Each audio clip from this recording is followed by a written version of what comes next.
حي الشباب العاملين خير الكتائب أجمعين من شيدوا صرح الرشاد ليرفعوا لله دين. حي الشباب العاملين خير الكتائب أجمعين من شيدوا.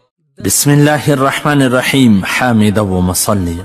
محترمینو، یو محترم رو دا پوښتنه کړې ده چې زه عمرې ته ځم، که چیرې د عمرې مکمله طریقه راته بیان کړي، هر اړخیزه طریقه چې ټوله عمره پکې راسي. محترمینو، د عمرې پوره مکمله طریقه به موږ تاسو ته بیان کړو. تاسې ښه په غور سره واورئ، بار بار یې واورئ چې زده نه سي. عمره کول سنت دی. صرف د 5 ورځو څخه سوا نور په ټوله کال کې د شپې او د ورځې هره میاشت او هره ورځ عمره ادا کولی سي. صرف دا 5 ورځې د عرفات په ورځ، د لوی اختر په اوله ورځ، دویمه ورځ، درېیمه ورځ، څلورمه ورځ عمره نه ادا کیږي، ځکه چې په دې 5 ورځو کې د عمرې ادا کول کراهت لري. دا 5 ورځو علاوه نور په ټوله کال کې هره ورځ، هره شپه، هر وخت عمره کولی سي. ځینې کسان دا وسوسه ور پیدا سي چې د عمرې د وجې څخه حج فرض کیږي او که یا د لوی اختره څه وروسته بیا د کشني اختره پرې چې هره ورځ هره شپه ته عمره پکې وکړې، په هره ورځ یا په هره شپه کې چې ته عمره وکړې حج نه فرض کیږي. صرف د کشني اختره څه وروسته که چا عمره وکړه، پر بیت الله شریف نظر وموښتی، پر هغو باندې حج فرض کیږي په صورت د دې چې دی د دغه حج استعداد هم ولري، یعنی دی هلته ویزه اوږدولی سي، دی پاته کیدلی سي، او چې دی پاته کیږي د دې مصرف ته د سره ورسره وي، د دې خرڅه ورسره وي، او کور چې پاته دی هغه هم سمبالولی سي، خرڅه کولی سي، نو بیا پر فرض کیږي. او که چیرې دی وس طاقت استعداد نه لري چې هلته پاته سي یا برته راسي بیا کله ولاړ سي، دا استعداد نه لري، نو بیا پر ده باندې د کشني اختره څه وروسته هم نه فرض کیږي. په عمره کې 4 شیان کیږي. اول احرام تړل، دویم په کعبه شریفه باندې طواف کول، دریم د صفا او مروه درمیان تګ او راتګ کول، څلورم نارینه سر خريي یا وریښتان کوچني کوي، او ښځې فقط د سر ویښتان د ګوتې د سر په اندازه، د ګوتې چې د کوم سرونه دي د دې په اندازه یې کوچني کوي. نو څوک چې د عمرې اراده وکړي، عمرې ته ځي، نو د هر څه مخکې به په خپل کور یا وطن یا د میقات پر ځای باندې احرام وتړي. احرام نیت او تلبیه ته وایي، احرام نیت او تلبیه ته وایي، خو د احرام څخه مخته پکار ده چې بدن پاکي، صفایي وکړي، حجامت وکړي، ستره ولګوي، غسل یا اودس تازه کړي، نارینه د احرام جامې واغوندي، یعنی لنګ ووهي او پټو پر وژو واچوي، او که چیرې د نفلي لمانځه ادا کولو وخت و نو 2 رکعته نفلي لمونځ هم وکړي. د لمانځه څخه وروسته به دعا وکړي چې ترڅو الله جل جلاله دته د عمره اسانه کړي او ځینې قبوله کړي. د دعا څخه وروسته به په زړه کې د عمرې د ادا کولو نیت وکړي. دا د زړه نیت فرض دی، او په خوله هم په خپل نیت داسې بیان کړي: ای الله، ما د عمرې اراده کړې ده، ته یې راته اسانه او راڅخه قبوله کړې. د نیت وروسته دي تلبیه نارینه په لوړ آواز او ښځې په کښته آواز ووایي، یعنی په زړه کې نیت کول فرض دی او په خوله کې ووایي هم صحیح دی. تلبیه دا ده: لبیک اللهم لبیک لبیک لا شریک لک لبیک ان الحمد والنعمة لک والملک لا شریک لک. عمره کوونکي ته په عربي کې معتمر وایي. د عمرې په نیت او د تلبیې په ویلو معتمر محرم ګرځي، لکه څنګه چې د لمانځه بندیزونه د لمانځه د نیت او د نیت وروسته د تحریمي په تکبیر، یعنی د الله اکبر د ویلو وروسته لګول کیږي، هم داسې د احرام بندیزونه هم د حج یا د عمرې د نیت او د تلبیې ویلو وروسته لګول کیږي. د عمرې د نیت او د تلبیې څخه وروسته عمره کوونکي نوکان او وریښتان نسي کوچني کولی، عطر پر ځان نسي وهلی، میړه او ماینه خپل میانځ کې جنسي اړیکې نسي پوره کولی، او نه یو بل ته په شهوت او خند لاس وروړلی سي او نه یې مچولی سي. نارینه خولۍ، ټوپۍ او لنګوټه نسي پر سر کولی، او نه بوټونه، پرتوګ او قمیص اغوستلی سي، یعنی بوټونه به هم نه پښو کوي، پرتوګ به او کمیس به هم نه اغوندي، بلکې لټ سر به وي. ساده ټوکران به د کمیس او د پرتاګه پر ځای راپیچي، څپلۍ به په پښو کړي چې بجله کې پټې نه کړي. ښځې په احرام کې خپلې عادي جامې اغوستلی سي، خو د ښځې د احرام بندیزونه چې کم دي هغه په مخ کې دي. ښځه به په احرام کې مخ نه پټوي، البته ځوانانې ښځې د مخ څخه لرې یو ټکور راځړولی سي، ترڅو چې د پردي نظر باندې نه ولګېږي. یعنې هلته داسې شیان خرڅېږي چې داسې خولي بیا پر سر کې بیا داسې مخ ته داسې سیخان راغلي وي، پر هغه باندې یو پرده راوځړوي چې د دې مخ نه معلومیږي. داسې ټکور به نه پر سر کوي، یعنې چې پر مخ یې لګېدلی.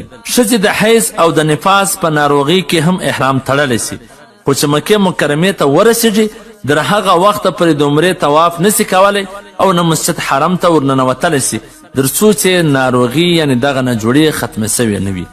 د حیض او د نفاس چې کله پاکه سوله غسل دې وکړي، بیا دې طواف او سعی وکړي.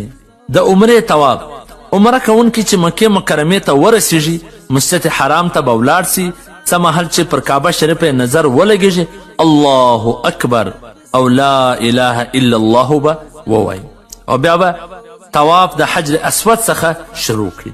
دا طواف فرض دی. عمره کوونکي څونه چې کولی سي تلبیه دې وایي، خو د طواف د شروع کولو سره تلبیه ختمیږي. نور نه عمره کوونکي تلبیه نه وایي چې طواف یې شروع. د عمرې طواف او بل هر طواف د حجر اسود څخه شروع کیږي. د طواف شروع کولو په نیت دې حجر اسود مچ کړي. که حجر اسود ته د رش د وجې څخه نسي ورنږدې کېدلی نو د حجر اسود پر برابر نو حجر اسود د مخامخ ته ورته ودرېږي، بسم الله الله اکبر د ویلو سره سم دي لاسونه پورته کړي، بیا دې دا ډول کښته کړي لکه پر حجر اسود چې یږدي، یعنې داسې دواړه لاسونه به پورته کې مخامخ به ورته ودرېږي، بسم الله والله اکبر دا دې ووایي، بیا دې لاسونه پورته کړي، بیا دې داسې لاسونه کښته کړي لکه پر حجر اسود چې یږدي، بیا دې د ورغوي د خوا څخه خپلې ګوتې مچ کړي او پر کعبه شریفه دې طواف شروع کړي. د طواف نیت په خوله ویل ضروري نه دی، بلکې حجر اسود ته چې د طواف په اراده ورځې هم دا د طواف نیت دی. حجر اسود مچول یا د لرې څخه لاس یا لکړه ورغورځول یا لاسونه ورته پورته کول استلام بلل کیږي. د استلام څخه وروسته طواف شروع کیږي او 7 ځلې به پر کعبه شریفه راګرځي. پر بیت الله هر ځله راګرځېدلو ته په عربي کې شوط ویل کیږي او 7 شوطونه یو طواف کیږي. هر شوط د لومړي شوط په شان په استلام سره پیل کیږي، یعنی چې پر بیت الله شریف راوګرځېدې بیا چې هغه ځای له رالی بیا به دغسې استلام وکړې، که نږدې وي مچ به کې او که چیرې لرې وي نو لاسونه به دی ورته پورته کې الله بسم الله الله اکبر به ووایه، بیا به لاسونه دی کښته کې لکه پر حجر اسود چې تا کښېښوله او بیا به دا د ورغوي طرف ته ګوتې مچ کړې، دارنګه به شوته وکړې او دغسې به یې شروع کوې. نارینه به د طواف د شروع کولو څخه مخته ښه وږه راسته وږه لڅه کړي، یعنی د پټو په یو سر دې چپه وږه ګس وږه پټه کړي او د پټو دا بل سر دې د راسته وږې لاندې په اړخ کې راوګرځوي او پر چپه وږه دې واړي. په طواف کې د ښې وږې لڅول ته په عربي کې استباع وایي او استباع یعنی د وږې لڅول یوازې په هغه طواف کې کیږي چې وروسته یې د صفا او مروه درمیان تک کیږي، هم یې د احرام جامې په تن وي. د پهلوانۍ منډه نارینه عمره کوونکي به د طواف په اولو درو شوطونو کې د پهلوانۍ منډه وهي، یعنی وږې به ښوروي او لوړ لوړ لنډ لنډ ګامونه به اخلي، لکه چې څه ډول چې د سپورټ لپاره خلک ځغلي. دا د پهلوانۍ او ځغستا ته په عربي کښې رمل وایي. رمل هم یوازې په هغه طواف کې کیږي چې تر هغه وروسته صفا او مروه کیږي، لکه د عمرې طواف. د طواف لمونځ د هر طواف وروسته 2 رکعته لمونځ واجب دی. عمره کوونکي چې طواف وکړي نو وروسته به یې 2 رکعته د طواف لمونځ وکړي. د طواف د لمانځه دپاره د ټولو غوره ځای مقام ابراهیم دی، یعنی د مقام ابراهیم شاته د دا ډول ځای ودرېږي چې مقام ابراهیم د ده او د کعبې شریف درمیان راسي، ځکه په لمانځه کې به مخامخ و کعبې شریف ته درېږي. که څوک و مقام ابراهیم ته دا ډول ودرېږي چې مخ یې له کعبې څخه چپ وي نو د هغه لمونځ نه صحیح کیږي. که چیرې ګڼه ګوڼه رش زیات وي او د مقام ابراهیم شاوخوا ته هم طواف کوونکي رسېدلي ول نو بیا به د طواف کوونکو مخ نه بندوي، ځکه د طواف لمونځ په مسجد حرم کې هر ځای کولی سي، ها د دې چې د مسجد څخه د باندې هم لا هم ارزیه کولی سي. که څوک د طواف څخه د مازدیګر د لمانځه وروسته فارغه سي یا د سهار د لمانځه په مهال کې فارغه سي نو بیا به د طواف لمونځ ځنډوي. په داسې وخت کې به د طواف لمونځ کوي چې په هغه وخت کې نفلي لمونځونه کیدلی سي. د طواف وروسته دې د زمزم په اوبو ځان ښه اوبه کړي. یعنی د مازدیګر د لمانځه څخه وروسته د ماښام د سهار د لمانځه څخه وروسته خو نفل نه جسي زموږ په مذهب کې. نو که داسې وخت فارغه سوې نو بیا د طواف لمونځ به نه کوې. بیا چې کله مکرو وخت وواتي یعنی داسې وخت داخله سو چې نفل جایز دی بیا په هغه وخت کې وکړي. د صفا او مروه درمیان تګ او راتګ سعی ویل کیږي. په حج او عمره کې یو ځل سعی کول واجب ده، لکه څه ډول چې 7 ځلې پر کعبې شریفې راګرځېدل یو طواف بلل کیږي. دا ډول 7 ځلې د صفا او مروه درمیان تګ کول یو سعی شمارل کیږي. د صفا څخه تر مروه تګ یو شوط شمیرل کیږي. د مروه څخه بیرته و صفا ته تګ دوهم شوط شمیرل کیږي. دوهم ځل چې بیا هم دا ډول د صفا او مروه درمیان تګ او راتګ وکړې 4 شوطونه ځینې جوړیږي. دریم ځل چې بیا هم دا تګ او راتګ وکړې 6 شوطه ځینې جوړیږي. او بیا چې د صفا څخه تر مروه پورې ولاړ سي 7 شوطه پوره کیږي. سعی د صفا څخه پیل شروع کیږي پر مروه باندې پای ته رسیږي. عمره کوونکي د طواف د لمانځه څخه وروسته د سعی د کولو لپاره د حجر اسود استلام کوي.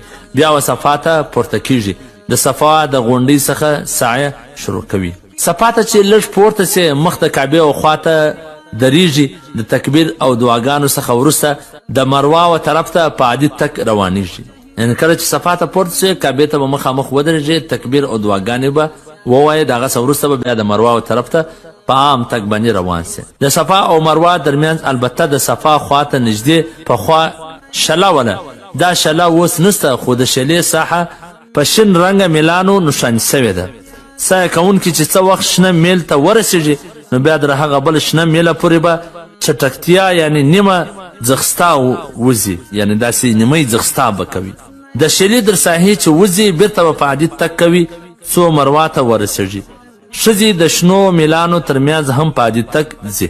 مروه ته چې پورته سي مخ د کعبې و طرف ته به ودرېږي، تکبیر ووایي او څونه چې کولی سي په پورته لاسونه دعاګانې کوي. او بیا د مروه څخه په عادي تک بیرته د صفا و طرف ته رهي کیږي. و شنه میل ته چې راورسېدې بیا در هغه بل شنه میله پورې چې د شلې برخه ده په نیمه ځغستا ځي. د شلې د ساحې څخه چې ووځي بیرته عادي تک کوي څو صفا ته پورته کیږي. په دې سره د سعی 2 شوطونه پوره کیږي. په سعی کې هر ځل چې صفا او مروه ته پورته کیږي مخ په پر کعبې شریفې درېږي، تکبیرونه به وایه او پورته لاسونه سره به دعاګانې کوي. د سعی 7 شوط پر مروه پوره کیږي. عمره کوونکي چې د سعی څخه فارغه سي عمره به پوره سي. خو یو شی لا بل هم پر پاته دی چې د هغه په کولو د احرام ټول لګول سوي بندیزونه ځینې پورته کیږي. هغه د سر خریل یا کشنې کول دي. ښځې سرونه نسي خریلی، البته د احرام څخه د حلالیدو لپاره دا ضروري ده چې د ګوتې د بند په اندازه به د ټوله سر څخه ویښتان غچې کوي، یا لږ تر لږه د سر د څلورمې برخې څخه د ګوتې د سر په اندازه وریښتان غچې کړي. د یادونې وړ ده که ښځه فقط د کوسې د سر څخه وریښتان غچې کړي په دې سره دا د احرام څخه نه وځي، ځکه د کوسې د څوکې وریښتان د سر د څلورمې برخې ډیر کم دي. د سر خریلو ته په عربي کې حلق او کوچني کولو ته قصر ویل کیږي. تر حلق یا قصر وروسته عمره کوونکي ټول هغه څه کولی سي کم چې د احرام د وجې څخه منع سوي. نو په دا طریقه به عزتمنو تاسې عمره وکړئ. والسلام. ستاسو د دینی پوښتنو ځوابونکی محترم مولوي عبدالرحمن سمیم صاحب.